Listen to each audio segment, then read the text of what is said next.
ברוך אתה ה' אלוהינו מלך העולם שהכל נהיה בדברו.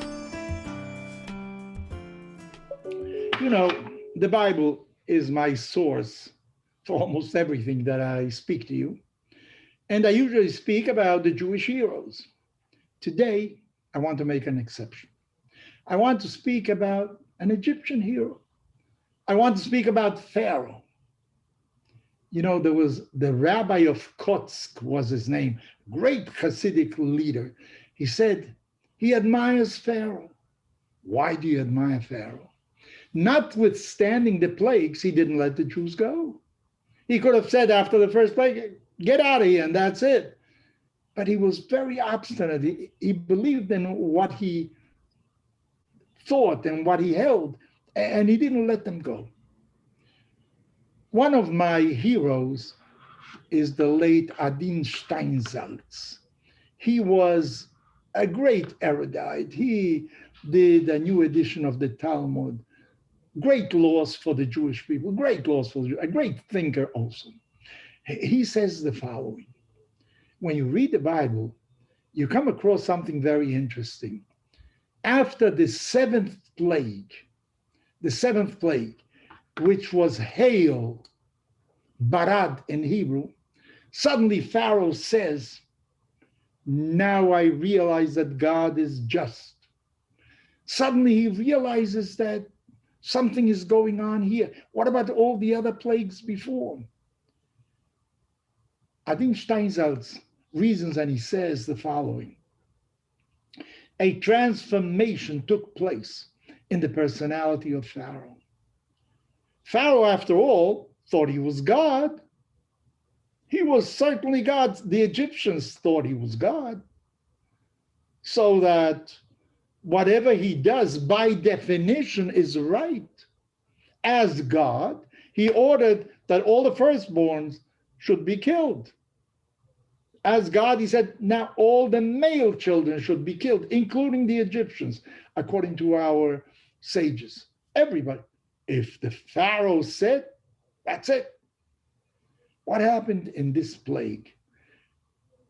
Maybe the following, hail is something that doesn't happen in Egypt. You have frogs, you have the Red Sea suddenly, the Nile suddenly turns red because of certain algae or what have you. There are all sorts of explanations for any of these plagues. But when it came to hail, there was never hail in Egypt.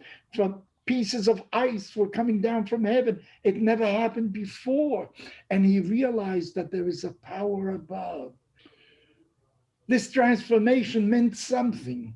From that moment on, Pharaoh was no longer sure that whatever he says is right. Doubts for the first time appeared in his mind. And he was able, therefore, maybe to rethink certain things and eventually led the Jewish people out of Egypt. When teshuvah happens, when true remorse takes place, when suddenly you realize that what you're doing is wrong, that some of the principles on which you base your life are not really the correct ones. The assumptions that you think are correct, suddenly you realize that they are not so. Before you question your basic principles, you can't do any teshuvah. When Pharaoh came to the conclusion that he is not really a powerful God, that there are forces above him, then is when the first time that the possibility for the Jewish people to leave Egypt became a reality. So I say to you, you have to examine what your basic motives, your basic principles in life, what makes you do things. Maybe you have taken the wrong turn. Maybe you don't believe in the right God. Maybe the moral principles that you think are the guides of your life are not the real ones. Teshuvah, a return to the Jewish roots, can only take place when you start questioning what the real authority in your life is, what truth and essence in your life is. Just like Pharaoh, until he realized that All the things that he had done before. He had ordered the death of the firstborn. He did everything because he was God. He could do whatever he wanted. Suddenly, a plague came that demonstrated to him this never happened before.